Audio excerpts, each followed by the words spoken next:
Hey, InterVarsity alumni. This is After 4, your podcast for navigating life after graduation. This is both an exciting and potentially tricky transition that you're making, and you might feel a little unsure about the coming weeks and months. We're here to provide you with expert advice, practical skills, and plenty of encouragement as you learn how to keep saying yes to Jesus in your new context.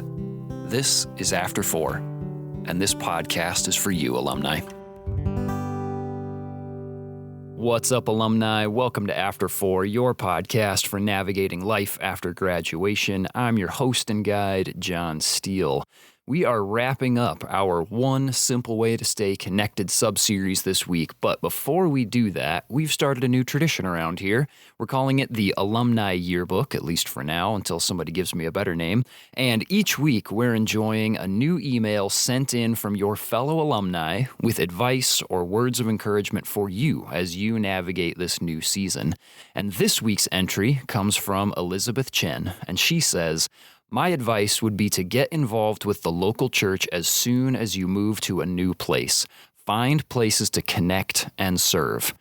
Yes, absolutely. Connecting to a new church can be really tricky, but it's so worth it. We've actually had a few different episodes about this topic. I'll link some of them in the episode description in case this is something you're still trying to figure out yourself.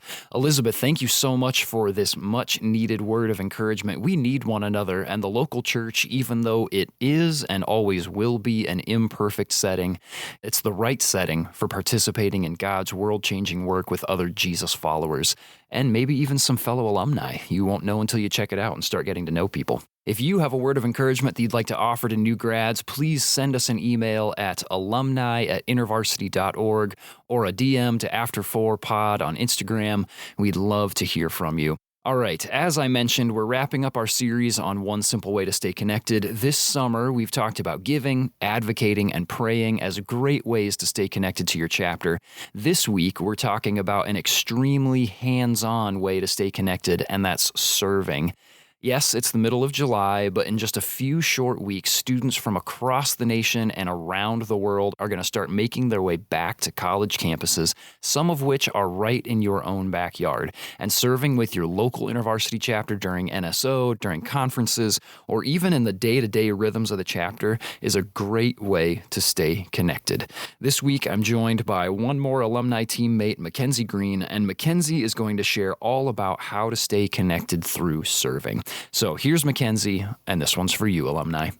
Hello, Mykenzie. Welcome to the podcast. Hi, John. Good to be here. I love hearing the episodes on the podcast, and it's just fun to be able to talk to you and be on one. Oh, that's great. I'm glad you feel that way. So, Mykenzie, before we fully dive in here, would you just help us get to know you a little bit? Who are you? Where are you located? What's your role with the alumni team? Give us an introduction. Yeah. So my name is Mykenzie Green, and I live in Champaign, Illinois. So University of Illinois territory. And yes, I am an alumni engagement coordinator with InterVarsity. So been here for about a year. So coming up on that 1-year anniversary. Yeah. Yes, that's right. Can you tell us just a little bit about like what happens in the role of an alumni engagement coordinator? Yeah. So I think we have some of the most fun opportunities. Just our role is really to be able to invest just in alumni and help them in their journey of continuing to figure out life and follow Jesus after graduation. So that looks like a lot of different things. This podcast is one of them. We try to put out resources and anything that we can think of that would be helpful. That's great. I am super excited. I mean, in some way excited because I get to be a part of that, but I'm just excited as an alum that stuff exists. So it's great to be able to get to be on this team and be a part of serving alumni with you. This is a pretty sweet gig that we get to have. It is. So, Mykenzie, these different episodes that we're doing here, the sort of like sub-series, mini-series within our summer conversations that we're having, each week we're talking about one simple way to stay connected with your chapter. And this week we're talking about serving. So, big picture, how does serving help alumni stay connected with their chapter, Mykenzie? Yeah, great question. So I think serving is one of the best ways to stay connected to your chapter. I mean, if you think about it, you get to stay in contact with staff, you get to have regular touch points with students. You'll be more aware of just what's going on and how you can pray. And you maybe can even connect with other alumni who might be serving Yeah. alongside you. So there are some great ways to stay connected there. You also might be able to have the chance to attend events or retreats. And a lot of times, those are some of the most meaningful times of both learning and connection. So, such a good way to stay connected. Yeah, for sure. I mean, one of the most consistent stories that people talk about when I'm like, over the years as I'm having conversations with alumni and I ask like, what's a standout memory for you from your time with InterVarsity?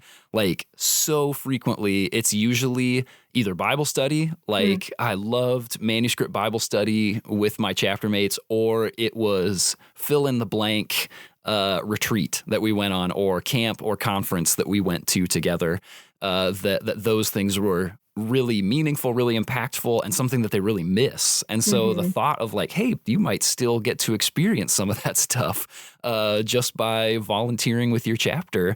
That's pretty exciting that people can sort of live in those glory days even after they graduate. Absolutely. Yeah. Leading a Bible study, going to some of these events, definitely still options with a lot of chapters. So, great way to stay involved. And I would think that even if you aren't living in the same town where you were on campus with your chapter, that like there's still great connection that can be had on a new campus with a new chapter that you don't have history with necessarily, but that is a part of this broader community of InterVarsity. Absolutely. There's so much common ground still between chapters that it could be a really neat way to meet some new people really involved with InterVarsity, but then also oftentimes you'll still end up at a conference or an event where you might run into some other people that you know.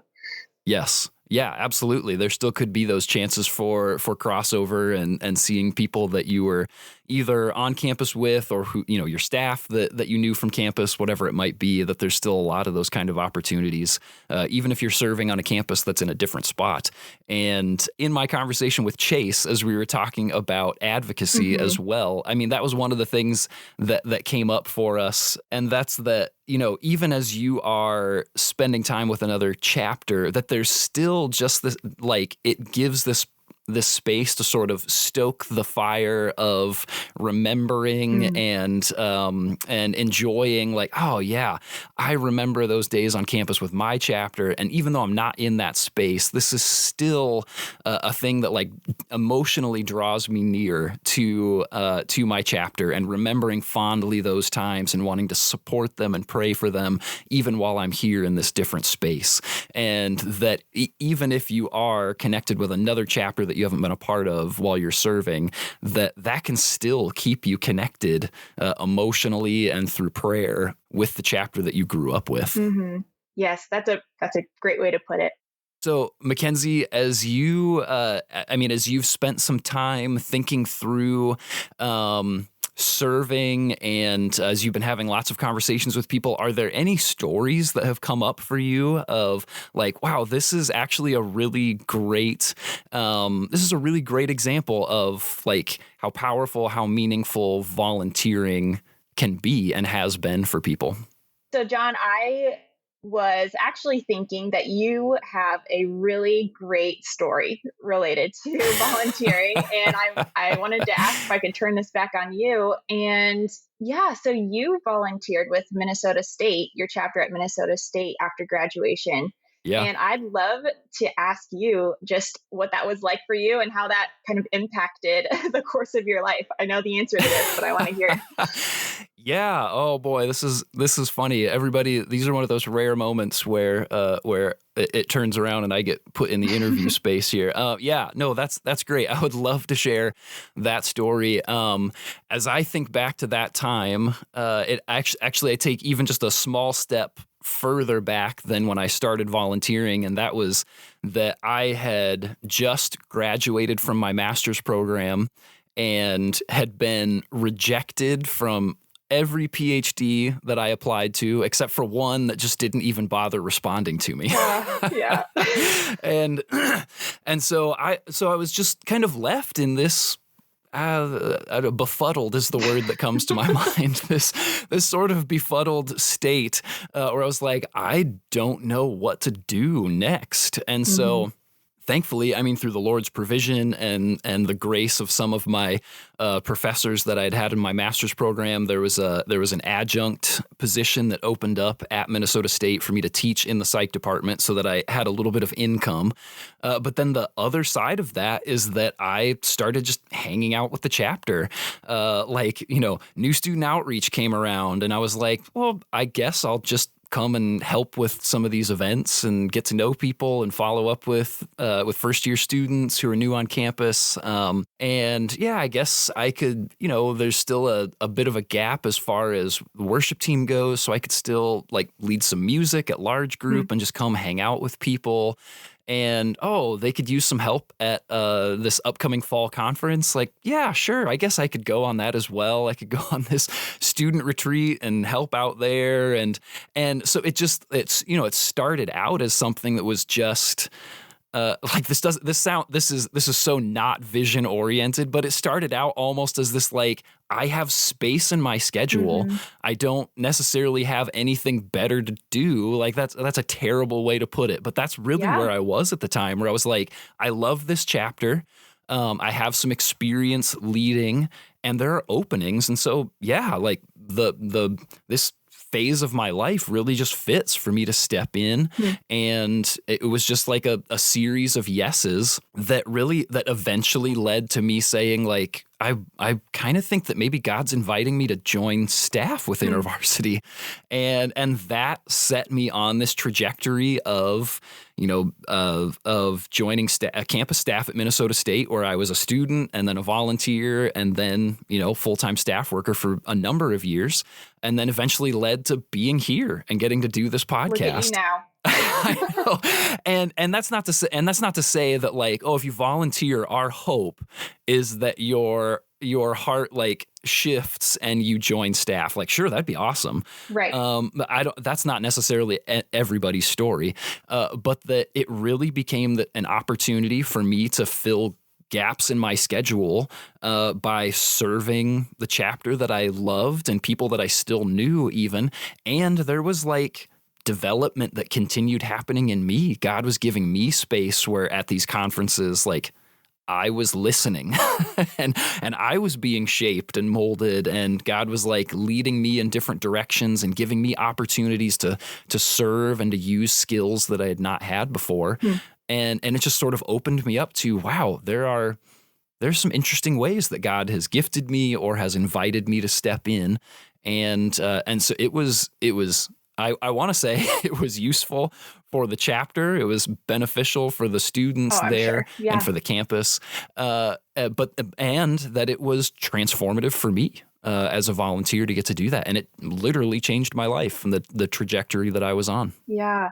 It's such a good example. I love that you said it just felt right to start getting involved with the season of life that you were in. And then, it led to both helping out that chapter, but then also really learning more about yourself, learning more about God, and even led to some very big career kind of vocational clarity for you. So such a great example. Yeah. Thanks for sharing.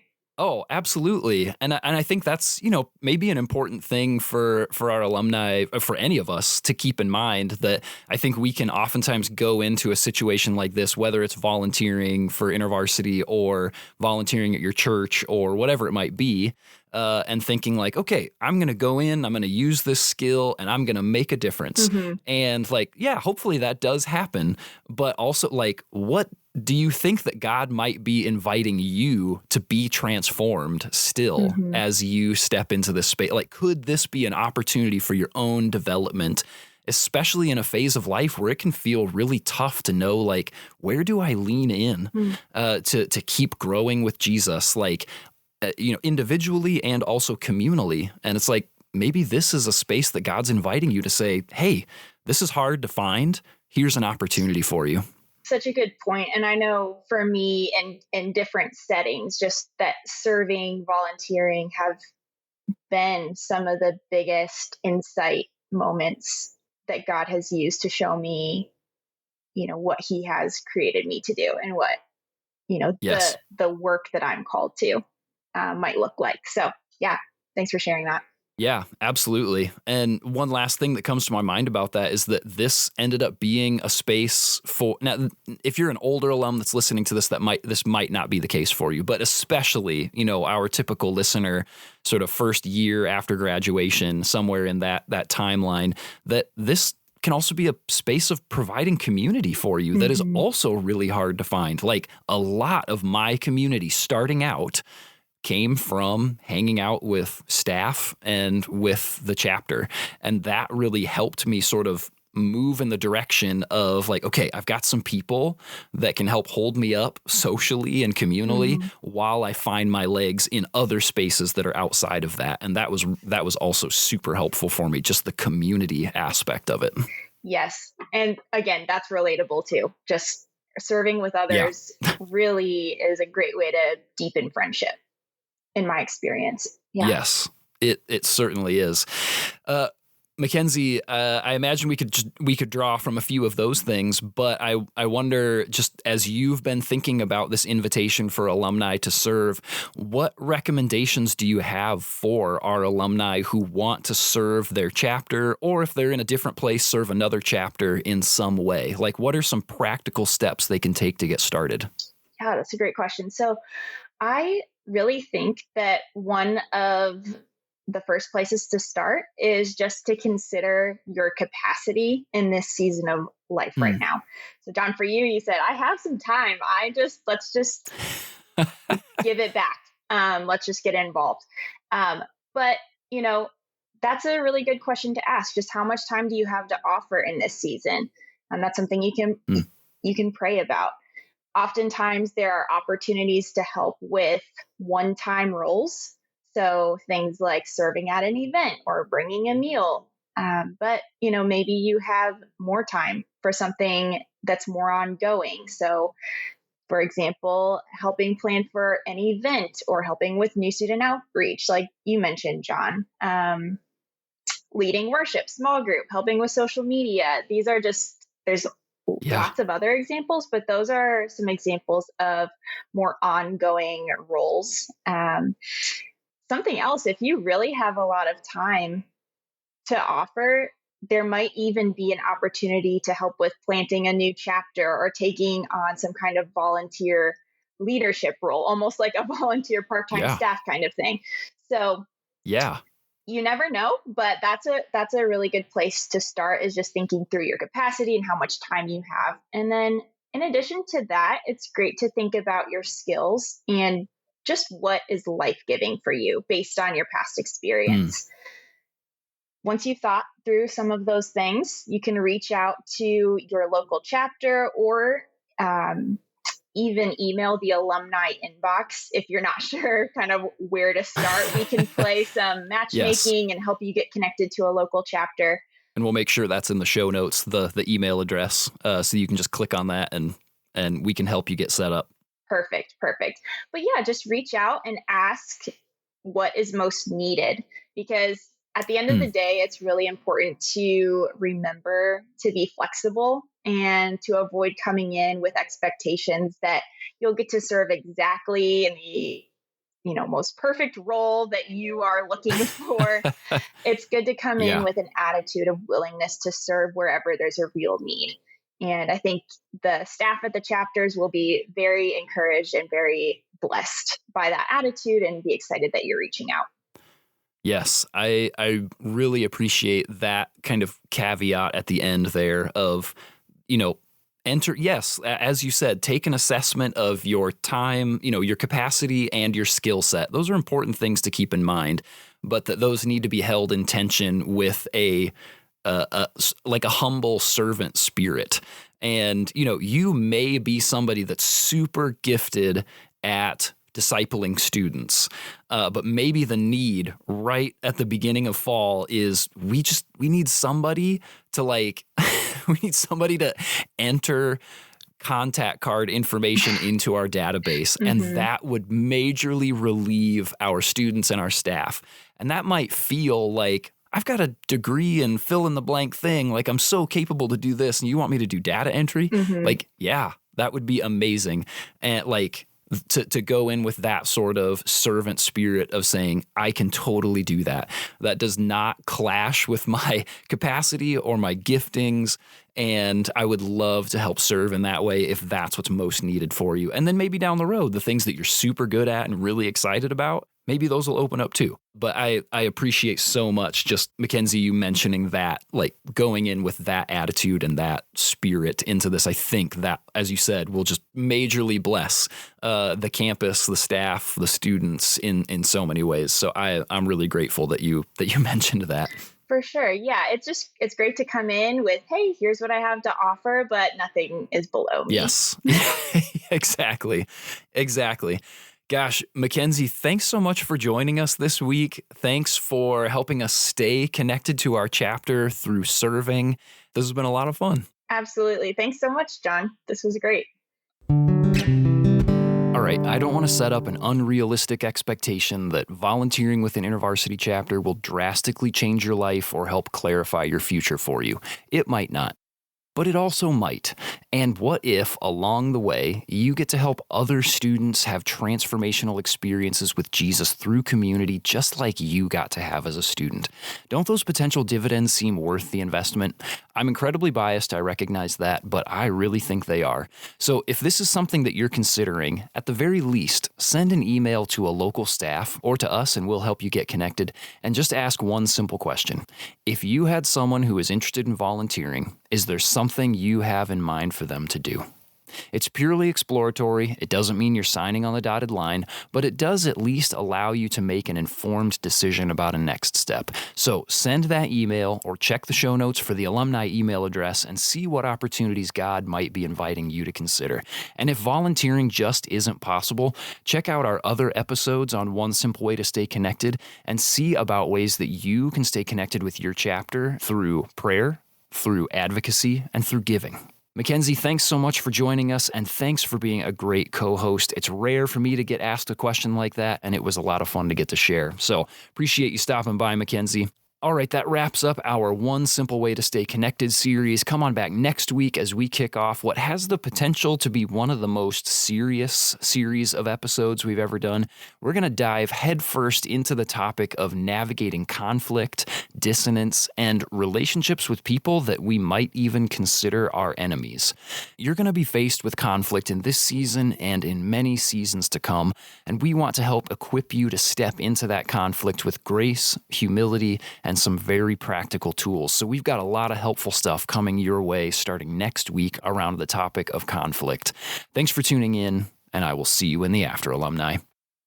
Hey, thanks so much for joining us today, alumni. If there was anything that you learned, really enjoyed, or that encouraged you from today's episode, would you send us a DM or tag us in a story? We'd love to hear about it. You can find us at After4Pod on Instagram and Facebook. And if you haven't already, take just a second to unlock your phone and subscribe to the podcast. If your platform lets you, leave us a rating and a review. And if you like what we're doing here, share us with your InterVarsity or other post-graduation friends. Thanks again for listening, and I will see you in the after, alumni.